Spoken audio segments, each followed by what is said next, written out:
నా వీడియో అన్నలకు అందరికీ నమస్కారం. వీడియో ద్వారా ముఖ్యమంత్రి చంద్రబాబు నాయుడు సార్ గారికి, లోకేష్ సార్ గారికి, పవన్ కళ్యాణ్ సార్ గారికి వీళ్ళందరికీ నా నమస్కారం. నా బాధ నేను మీకు తెలియజేయాలని చెప్తున్నాను సార్. దయచేసి నా బాధ అర్థం చేసుకొని తీర్చే ప్రయత్నం చేయండి సార్ దయచేసి. సార్ నాది కోడూరు నియోజకవర్గము. నా పేరు సుధామాధవి సార్. నేను కోడూరులో ఎమ్మెల్యే టికెట్ కోసం చాలా కష్టపడ్డాను సార్. దానికి ప్రూఫ్లు సార్.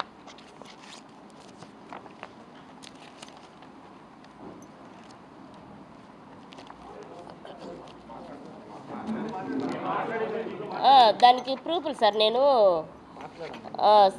నేను మొన్న వీడియో పెట్టాను సార్. మాకు అన్యాయం జరిగింది, మాకు న్యాయం చేయండి. వేమన సతీష్ గారు మా దగ్గర 7 కోట్లు డబ్బులు తీసుకొని టికెట్ ఇప్పిస్తానని చెప్పి మమ్మల్ని మోసం చేసి మా కాడ 7 కోట్లు డబ్బులు ఇప్పించుకున్నారు సార్.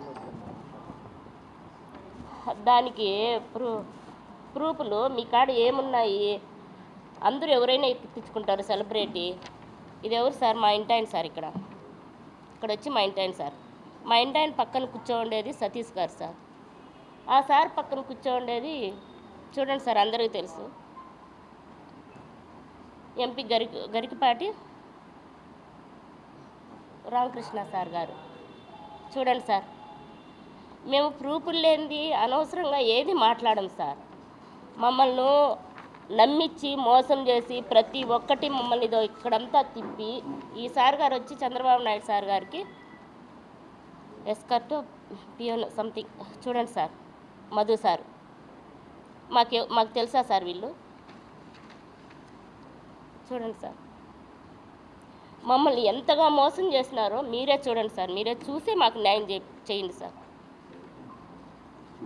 ప్రతి ఒక్కటి మమ్మల్ని ఎంతగా నమ్మించి మా దగ్గర 7 కోట్లు డబ్బులు తీసుకునిందాక ఎంత మమ్మల్ని చేసినారో చూడండి. మమ్మల్ని తర్వాత ఎంత చిత్రహింస పెట్టినారో అది కూడా పక్కా ప్రూఫ్లతో చూపిస్తాము. చూడండి, ఇక్కడ ఎవరు సార్? మా ఇంటాయన సార్. మా ఇంటి దగ్గరికి తీసుకెళ్లారు సార్ వేమన సతీష్ గారు. ఇక్కడ కూడా మా ఇంటాయన సార్. మధ్యలో సార్ ఉన్నారు చూడండి సార్. ఈ పక్క వేమన సతీష్ గారు ఉన్నారు చూడండి సార్. ఇంకా నమ్మరా సార్? ఇవ్వరా సార్? చూడండి సార్, చూడండి, బాగా చూడండి. ఒక ఆడకూతుర్ని తప్పుగా మాట్లాడడం కాదు సార్. ఆడకూతురు రోడ్డు మీదకి వచ్చిందంటే ఆ బిడ్డకి ఎంత అన్యాయం జరిగింటే రోడ్డు మీదకి వచ్చి మాట్లాడుతుంది. కనీసం ఇండ్లు వాకిలు కూడా లేని స్థితిలో మమ్మల్ని వేమన సతీష్ గారు చేసినారంటే ఇంకా నమ్మరా సార్? నమ్మండి సార్. చూడండి, వీళ్ళంతా మాకేం సార్? మాకు చుట్టాలా సార్ వీళ్ళంతా? చూడండి సార్, ఇంత చేసి ఇంత నమ్మబలికి మా ఆస్తులన్నీ మేము అమ్మేసి పక్కా ప్రూఫ్లు ఉన్నాయి సార్. మేము ఆస్తులు అమ్మినట్టు, అతనికి డబ్బులు ఇచ్చినట్టు సార్. వేమన సతీష్ గారితో చాటింగ్ చేశారు సార్ మా వారు. సార్ మా డబ్బులు మాకు ఇవ్వండి అన్న, మాకు టికెట్ రాలేదు కదా, నామినేటెడ్ పోస్ట్ ఇవ్వలేదు కదా, మా డబ్బులు మాకన్నా ఇచ్చేయండి అన్న అని మేము బ్రతిమలాడి అడిగితే ఇదో చూడండి, మీరే చదువుకోండి సార్. అన్న చేసిన మెసేజ్లు చూడండి సార్. మేము ఇప్పటికీ అన్నను మాకెంత అన్యాయం చేసినా మేము ఇప్పటికీ అన్నను చెడ్డగా మాట్లాడడం లేదు, తప్పుగా మాట్లాడడం లేదు, రెస్పెక్ట్గానే మాట్లాడుతున్నాము. అన్న చేసిన సార్ చూడండి, మాకు ఎంతగా నమ్మద్రోహం చేసినాడో చూడండి. ఇవన్నీ మమ్మల్ని నమ్మించి మాకు ఎంత అన్యాయం చేసినాడు. ఇదో సార్, అతను మా డబ్బులతో కొన్న ఆస్తులు సార్. అతను సార్ ఎలక్షన్ టైంలో ఎలా వస్తాయి సార్ డబ్బులు? ఎలా అక్కడి నుంచి ఇక్కడికి, ఇక్కడి నుంచి అక్కడికి ఎట్లా వస్తాయి సార్? వాళ్ళది మాది ఒకే ఊరు సార్. మేము ఇచ్చిన 7 కోట్లతో కొన్న ఆస్తులు సార్ ఇవి. సరే, ఓకే సార్. ఎలక్షన్ ఆ రోజు జగన్ సార్ పార్టీ అమర్నాథ్ రెడ్డి ఉన్నారు కదా సార్, అతనికి 5 కోట్లు డబ్బులు ఇచ్చి, మా డబ్బులు ఇచ్చి అతను ఆస్తి కొని అతనికి ఎలక్షన్కు సాయం చేసినారు సార్. మరి అది గుర్తించరా సార్ తెలుగుదేశం పార్టీ అధినేతలంతా కూడా? నేను జై భీమ్ భారత్ పార్టీలో నామినేషన్ వేసినానని ఒక చిన్న రూపు తీసుకొని ఇంతగా నన్ను టార్చర్ పెడుతున్నారే. నేను చేసింది నాకు ద్రోహం జరిగింది కాబట్టి, నేను ఇవన్నీ చేసినా కూడా నాకు ఫలితం లేదు కాబట్టి నేను బాధపడి, నా మనసు ఎంతో బాధపడి నేను నామినేషన్ వేయడం జరిగింది. వేయలేదని చెప్పడంలా, వేసిన. చూడండి నేను చేసిన పనులు చూడండి సార్. నేను చేసిన ప్రతి వర్క్ సార్ చూడండి. చలో పిలేరు ఎన్ని జీబులు పెట్టి ఎంతమంది జనాలు తీసుకుపోయి నేను చేసినాను చూడండి సార్. తెలుగుదేశానికే, కేవలం తెలుగుదేశం పార్టీకి నేను చేసిన సేవలు గుర్తించండి సార్. చంద్రబాబు నాయుడు సార్ గారు, లోకేష్ సార్ గారు గుర్తించండి సార్. వేమన సతీష్ ఒక్కరే కాదు సార్ మీ పార్టీలో వ్యక్తి, నేను కూడా మీ పార్టీలో వ్యక్తినే సార్. గుర్తించండి సార్ ప్లీజ్. చూడండి సార్.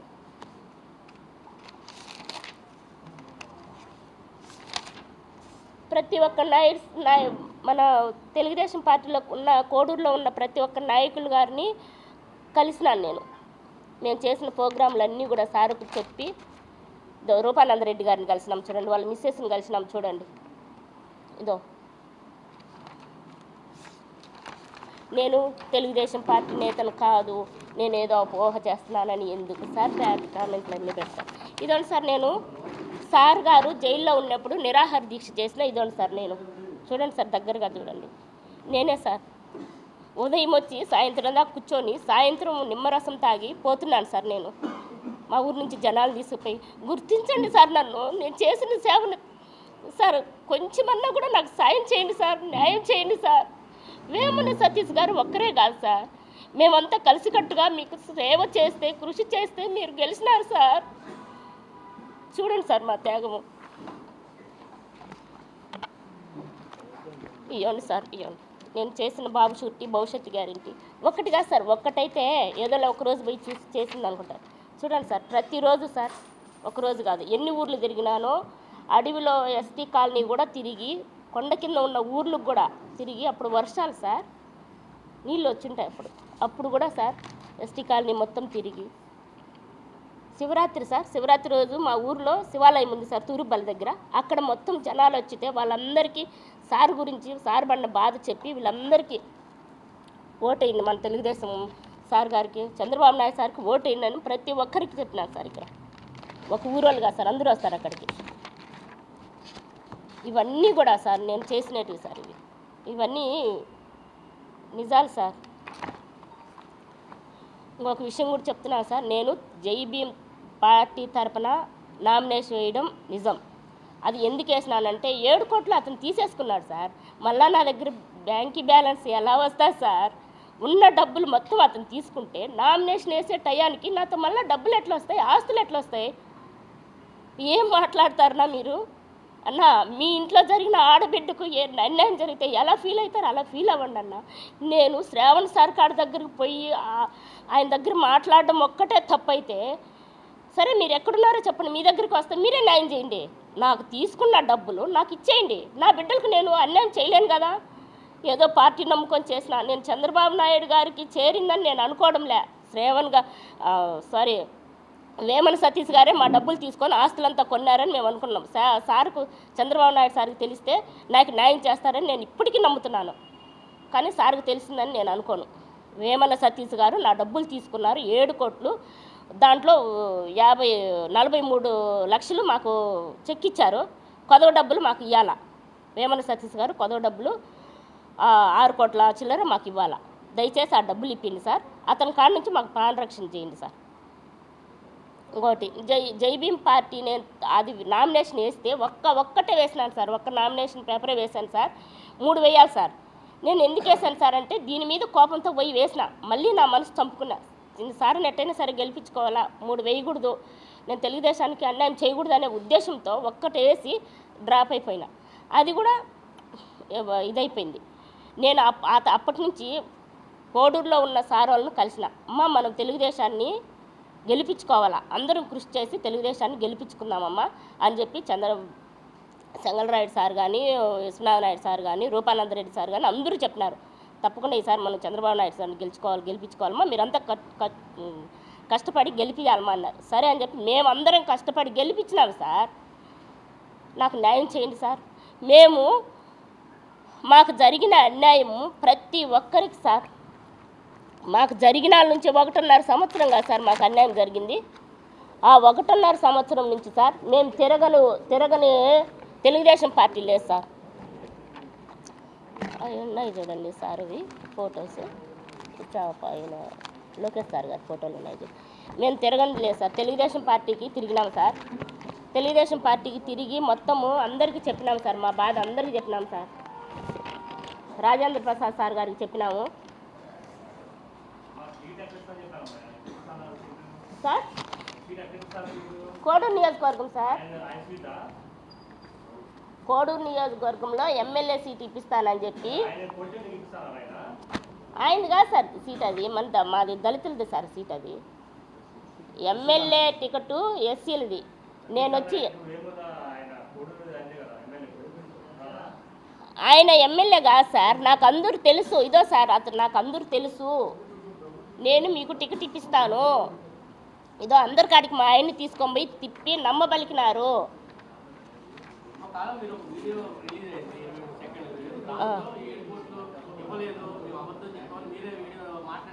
వినండి సార్, అది కూడా చెప్తాను వినండి సార్. మేము ఒక వీడియో చేశాను సార్. నీకు జరిగిన అన్యాయం ఇంతవరకు నేను అందరికీ చెప్తే ఎవరు పట్టించుకోలేదు సార్.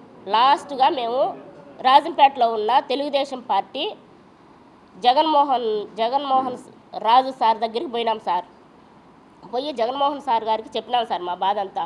చెప్తే అమ్మ మీకు అన్యాయం జరిగిందని నాకు కూడా తెలిసిందమ్మా, మీకు న్యాయం జరగాలంటే ఒక చిన్న లెటర్ ఇవ్వండి అమ్మా, నేను అది సార్కి ఇస్తాను, మిమ్మల్ని పిలిపించి సెటిల్ చేస్తారు, న్యాయం చేస్తారని చెప్పినారు సార్. ఎవరు? జగన్మోహన్ సార్ గారు.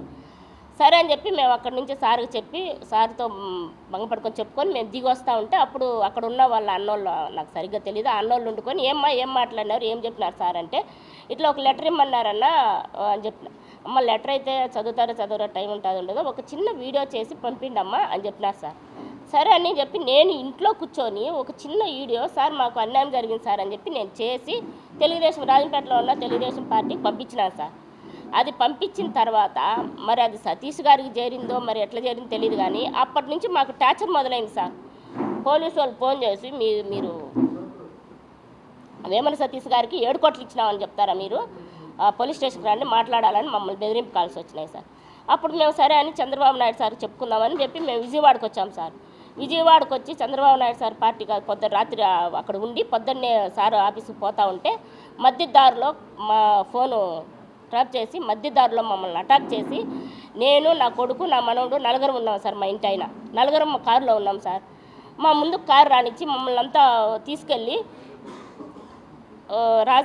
తెలుగుదేశం పార్టీకి ఆపోజిట్లో అక్కడలే ఆ లొకేషన్లోనే తీసుకెళ్ళి, కావాలంటే సార్ మీకు అధికారం ఉంది కాబట్టి ఆ సీసీ కెమెరాలు కూడా తీసి చూడండి సార్. నాకు అక్కడ నన్ను వాళ్ళు పెట్టిన చిత్రహింస, నన్ను ఏ విధంగా పోలీసు వాళ్ళు పట్టుకొని ఎంత దారుణంగా నన్ను మగవాళ్ళు ఎంత దారుణంగా నన్ను ఒక ఆడకూతుర్ని పట్టుకొని కారులో వేసుకోమన్నారు, అది కూడా మీరు చూడండి సార్.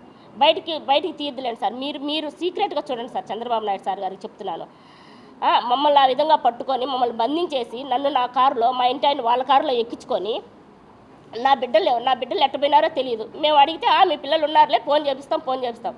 అప్పుడు మేమేమనుకున్నాం నా పిల్లలు కూడా వాళ్ళ కస్టడీలో ఉన్నారేమో, వాళ్ళని కూడా ఏదో చంపేస్తారనే ఉద్దేశంతో వాళ్ళు చెప్పిన మాట ప్రతి ఒక్కటి చేశాం సార్. సరే అని మమ్మల్ని తీసుకెళ్ళి రాజంపేటే కదా సార్, అది రాజంపేటలోనే కదా సార్ కేసు పెట్టింది, రాజంపేటకి తీసుకెళ్ళాలి కదా సార్. నేరుగా రాజంపేట నుంచి అక్కడికి పోయిన తర్వాత అక్కడ ఎస్ఐ దిగేసి సిఐ సార్ ఎక్కినారు, నాగార్జున సార్ గారు ఎక్కినారు. అక్కడి నుంచి మమ్మల్ని నేరుగా రాయచోటు నుంచి మదనపల్లికి తీసుకెళ్లారు సార్. రాత్రి 2 గంటలు అయింది సార్ మమ్మల్ని అక్కడికి తీసుకొని పోయిన తర్వాత వాళ్ళతో ఫోన్లు చేపించి ఆయన ఎవరో పెద్ద ఆఫీసర్ అంట సార్, పోలీస్ ఆఫీసర్ అంట, వేమన సతీష్ గారు మామంట, పేరు అంతగా తర్వాత చెప్తాను, ఇప్పుడు పెద్దోళ్ళు కదా చెప్తే ఏమో. ఆయన మాకు ఫోన్లు చేసి బూతులు తిప్పినారు సార్. బూతులు కులం పేరుతో దూషించి బూతులు మాట్లాడినారు సార్. ఆయన మాట్లాడిన తర్వాత మళ్ళీ వేమన సతీష్ గారు కూడా ఫోన్ చేసి డబ్బులు ఇచ్చినా అని చెప్తావా, నీకు రాజకీయం అవసరమా, అది ఇదని బూతులు కులం పేరుతో దూషించి మాట్లాడినారు సార్. సరే అనేసి మా బిడ్డలు వాళ్ళ కస్టడీలో ఉన్నారనే భ్రమలోనే ఉన్నాము సార్ అప్పుడు దాకా కూడా. అంటే మా సెల్లులు అంతా వాళ్ళు శోధనం చేసుకున్నారు సార్, వాళ్ళు తీసేసుకున్నారు. నాది మా ఇంటి అయింది, నా కొడుకుది మొత్తం సెల్లు వాళ్ళు తీసేసుకున్నారు సార్. చిన్న పిల్లడు సార్, ఈడుండదు చూడ ఆయన కాడ చిన్న పిల్లోడు సార్, వాడిని కూడా ఏం చేస్తారో అని చెప్పి భయపడి సార్ మేము వాళ్ళు చెప్పిన ఏది చెప్తే అది చేసినాం సార్. మమ్మల్ని తీసుకెళ్ళి మీరు మర్యాదగా వేమన సతీష్ గారిని మాకు బాకీ లేదని చెప్తే మిమ్మల్ని వదులుతాను, లేకపోతే ఫ్యామిలీని లేపేస్తాం, ఏం తమాషలు పడుతున్నారు అది ఇదని మమ్మల్ని బండబూతులు మాట్లాడినారు. సరే సార్, మేము మా బిడ్డల ప్రాణాలతో ఉంటే చాలనే ఉద్దేశంతో సరే మీరు ఏం చెప్తారో చెప్పండి సార్, అదే చెప్తానని చెప్పి చూశారు సార్. అక్కడ నా అవతారం చూశారు సార్. మమ్మల్ని ఆ స్థితిలో మమ్మల్ని ఏ విధంగా చూసినారు సార్. నన్ను నా భర్తను మేము అలా అక్కడ ఎలా ఉన్నామో చూసినారు సార్. ఆ లొకేషన్ మీరంతా కూడా వస్తే నేను ఆ లొకేషన్ చూపిస్తాను సార్. నేను ఏ పరిస్థితిలో ఆ విషయం చెప్పినానో మీరే దాన్ని నిర్ధారణ చేద్దరు. ఏ డేట్లో చెప్పినానో 26వ తేదీ నేను సెల్ఫీ వీడియో మాట్లాడినా. 28వ తేదీ మమ్మల్ని మధ్యాహ్నం 12 గంటలకు తీసుకెళ్లారు. 29వ తేదీ మా సారు, అదే లాయర్ గారు, హైకోర్టు సారు శ్రావణ్ సారు హైకోర్టులో కేసు పెట్టారు. వాళ్ళ మీద కేసు పెట్టినారు. ఇది సార్ మా ఫ్యామిలీ ఇది. మేము మా బాబు, మేము ముగ్గురము, మా బాబు, మేము నలుగురం కారులో ఉన్నాం సార్. ఈ పిల్లోడు మా బాబు ఎట్లా పోయినారు సార్. మేమేమనుకుంటున్నాం అంటే వాడు నా కొడుకు ఇద్దరు వాళ్ళ కస్టడీలో ఉన్నారనే ఆలోచనతో వాళ్ళు చెప్పిన ప్రతిదీ చేశాం సార్. వాళ్ళు ఇదో ఇట్లా మాట్లాడమంటే అట్టే మాట్లాడి వాళ్ళ బినామీ చంద్రబాబు నాయుడు అని ఉంటే అతని మీద చెప్పండి, అతని మీద చెప్తే నీ 7 కోట్లు నేను ఇచ్చేస్తా, నాకు బ్యాడ్ నేమ్ ఉండదు అని చెప్తున్నారు సార్. సరే వాళ్ళు మనకి ఏం కావాలా, మన డబ్బులు మనకు కావాలనే ఉద్దేశంతో వాళ్ళు ఏం చెప్తే అది చేసినా సార్. అంతేగాని నేను ఇప్పుడొక మాట అప్పుడొక మాట చెప్పలేదు సార్. నాకు జరిగిన అన్యాయాన్ని మీరు నిజంగా పరిశీలించి నిజాలు తెలుసుకొని మా ఆస్తులు ఎన్ని ఆస్తులు ఉన్నాయో, మా పెద్దోళ్ళు సంపాదించిన ఆస్తులు సార్, మేము కాదు అది, ఎన్ని ఆస్తులు ఉన్నాయో, అమ్ముకున్నారా లేదా, వీళ్ళకి ఎన్ని కోట్లు వచ్చినాయి, ఎన్ని కోట్లు వీళ్ళు అప్పులు చేస్తున్నారు అన్నీ పరిశీలించండి సార్. నాకు న్యాయం చేయండి సార్. మమ్మల్ని జైల్లో పెట్టి మా ఇంటి ఆయన, ఇప్పుడు సార్ మా ఇంటి ఆయన కాదు సార్ కేసు పెట్టింది, నా మీద కాదు సార్ కేసు పెట్టింది. మరి నన్ను ఎందుకు తీసుకెళ్ళినారు సార్? ఆడకూతురు రాజంపేటలో దిగిపోయింది సార్, పోలీస్ ఎస్ఐ ఆమె రాజంపేటలో దిగిపోయింది సార్. రాజంపేట నుంచి నన్ను ఒక్కదాన్ని ఆడకూతురుని, నా మీద కేసు లేదు కదా సార్. ఎందుకు తీసుకెళ్ళినారు సార్ నన్ను? మదనపల్లికి ఎందుకు తీసుకెళ్ళినారు సార్? అంటే నా మీద దొంగగా వీడియో మాట్లాడించుకోవడానికా సార్? చెప్పండి సార్, నాకు కూడా న్యాయం చేయాలి సార్ మీరు. ఇవన్నీ సార్ మేము అమ్మిన ఆస్తులు సార్,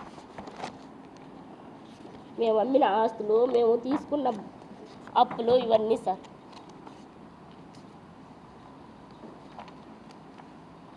మేమేమి ఊరికే చెప్పడం లేదు సార్. ఎవరో అంటున్నారు వీడియోలో, ఆయన సతీష్ గారే అంటున్నారు, వంశీ అన్నగారు పక్కన కూర్చొని, వాళ్ళకి అంత సీన్ లేదు సార్. మరి అంత సీన్ లేకుంటే పక్కలో మా ఇంటి ఆయన ఎందుకు కూర్చొని పెట్టుకున్నారు సార్? మా ఇంటి ఆయనకి అంత సీన్ లేదు కదా సార్, ఎందుకు కూర్చొని ఈ ఆస్తులన్నీ మేము అమ్ముకున్నాం సార్. ఈ ఆస్తులన్నీ అమ్ముకొని అతనికి దానాదత్తం చేశాం సార్. ఈ ఇల్లు కూడా మా ఆస్తితో కొన్నారు సార్, మా డబ్బులతో మేము ఇచ్చిన 7 కోట్లలో దీన్ని కూడా కొన్నారు సార్. ముఖ్యంగా అమర్నాథ్ రెడ్డి ఆస్తి కూడా కొని ఆయన గెలుపుకు కారణమైన వేమన సతీష్ గారికే సాయం చేస్తారు సార్. మీరు మాకు చేయరా సార్? ఇదో సార్ ఆయన కొన్న ఆస్తి. ఎట్లా వచ్చినాయి సార్ ఎలక్షన్ టైంలో డబ్బులు? ఎట్లా వచ్చినాయి సార్ అతనికి? చెప్పండి సార్. ఓన్లీ ఎలక్షన్ టైంలోనే వస్తాయి సార్ అక్కడి నుంచి, అమెరికా నుంచి అతనికి డబ్బులు? చెప్పండి సార్, అడగండి సార్. వంశీ సార్ గారు మీరు కూడా అడగండి. అన్న రాజేష్ మహాసేన్ అన్నగారు మీరు కూడా అడగండి అన్న. ఇంకొక అన్న ఎవరో తెల్ల చొక్కా వేసుకొని అన్న కూడా చెప్తున్నాడు, అమ్మ నీకు తిప్పి కొడితే 10 లక్షలు లేవమ్మా ఎట్లా ఇచ్చినావు అంటే, ఎట్లా వస్తాయి సార్? 7 కోట్లు అతనికి ఇచ్చినాక మళ్ళీ బ్యాంకింగ్ అకౌంట్లు ఎట్లా వస్తాయి సార్? ఇంకొక అన్న నల్ల చొక్కా వేసుకొని కూడా చెప్తున్నాడు. అన్న పేరు కూడా నాకు అంత ఐడియా లేదు. అన్న, నాకు జరిగిన అన్యాయము మీ ఇంట్లో ఆడకూతురికి జరిగితే ఏ విధంగా ఫీల్ అవుతారో ఆ విధంగా ఫీల్ అయ్యి న్యాయం చేయండి ప్లీజ్. మా మీద కేసు పెట్టాల్సిన అవసరం ఏముండదు. మా ఇంటి ఆయన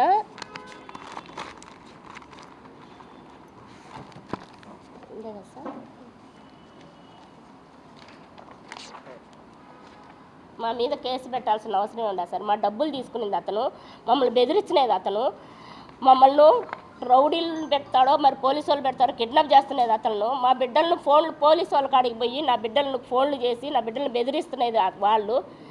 మా మీద అనవసరంగా తప్పుడు కేసులు పెట్టి మమ్మల్ని ఎందుకు సార్ ఇబ్బంది పెడుతున్నారు?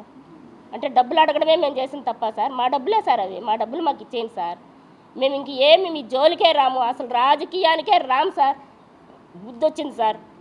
రాజకీయం లేకు రావాలా అన్న ఒక్క ఎవరైనా సరే నా వీడియో చూస్తే వాళ్ళకి బుద్ధి వస్తుంది సార్. రారు, ఇంకెప్పుడే కానీ రారు సార్. మా మీద అనవసరమైన తప్పుడు కేసులు పెట్టితే మా శ్రావణ్ సార్ గారు మా మీద మమ్మల్ని అరెస్ట్ చేసి మమ్మల్ని తీసుకుపోయినారని చెప్పి మా సార్ పిటిషన్ వేస్తే, హైకోర్టులో పిటిషన్ వేస్తే అప్పుడు వాళ్ళు భయపడి మమ్మల్ని అప్పటికప్పుడు కేసు ఫైల్ చేసి మమ్మల్ని వదిలినారు. ముందు మా పైన కేసు ఫైల్ చేయలేదు.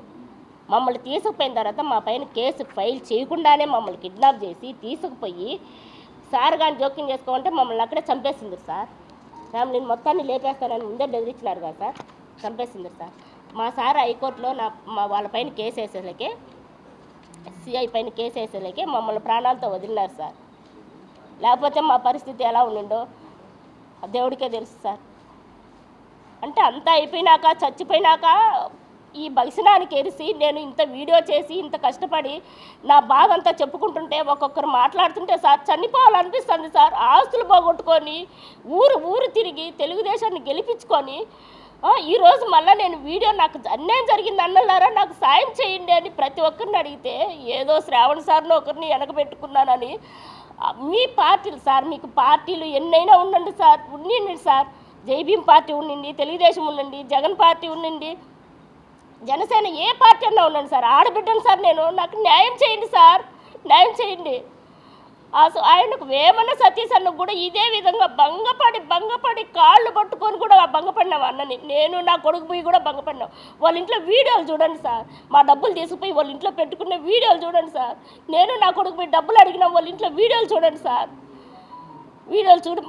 మా ఇంటికి కూడా అతను భోజనానికి వచ్చినాడు సార్, టిఫిన్కు ఉదయం. ఎందుకు వచ్చినారు సార్? మాకంత సీన్ లేదు కదా, మా ఇంటికి టిఫిన్కి ఎందుకు వచ్చినారు? అది వీడియో కూడా మాతో ఉన్నాయి. సమయం వచ్చినప్పుడు ఆ వీడియో కూడా పెడతా. అడగండి వేమన సతీష్ గారిని, ఏమయ్యా వాళ్ళ ఇంటికి టిఫిన్కి పోయినారా మీరు అని అడగండి. ఎందుకు వచ్చినారు సార్ మా ఇంటికి? చెప్పండి సార్, అడగండి సార్. వంశీ సార్ గారు అడగండి సార్. అతను కూడా డిబేట్లో కూర్చొని పెట్టండి, నన్ను పిలిచండి, నేను వస్తాను, ముఖాముఖిగా మాట్లాడదాము. నాకు అన్యాయం జరిగితే నాకు న్యాయం చేయండి, అతనికి అన్యాయం జరిగితే అతనికి న్యాయం చేయండి. ఎవరికైతే అన్యాయం జరిగిందో వాళ్ళకి న్యాయం చేయండి సార్. నిజాలు తెలుసుకోండి సార్. మా ఆస్తులన్నీ కూడా మేము మీకు ఎదురుగా పెడతాను సార్, పరిశీలించండి. అతని ఆస్తులు కొన్నాడు కదా, అది కూడా పరిశీలించండి. నాకు నా కుటుంబానికి ప్రాణరక్షణ కల్పించి మా డబ్బులు మాకు ఇప్పిస్తే చాలు సార్. మాకు ఇంకేం అవసరం లేదు సార్. ఏ పార్టీ ఎట్టపోయినా మాకు సంబంధం లేదు సార్. మేము బుద్ధి వచ్చింది సార్. ఏ పార్టీకి జోలికి పోము, మేము ఏ పార్టీకి సపోర్ట్ చేయం సార్. ఇదొక్కసారికి నాకు సాయం చేయండి సార్ ప్లీజ్. లేదా నాకు ఏమి సాయం అందకపోతే ఎందుకు ఈరోజు నా పైన చేస్తున్న ఆరోపణలు అన్నీ కూడా విని విసిగిపోయి ఈ బ్రతుకొద్దురా, చచ్చిపోతే బాగుంటుంది, డబ్బులు పోయింది కాక మళ్ళీ నడు రోడ్డు ఎక్కి ఏం బతుకురా ఈ బతుకు అనిపిస్తుంది సార్. చంద్రబాబు నాయుడు సార్ గారు, లోకేష్ సార్ గారు, పవన్ కళ్యాణ్ సార్ గారు ఏం చెప్పినారు సార్? ఆడబిడ్డ కన్నీళ్ళు పెడితే అన్నున్నాడు అని చెప్పి భరోసా ఇచ్చారు కదా సార్.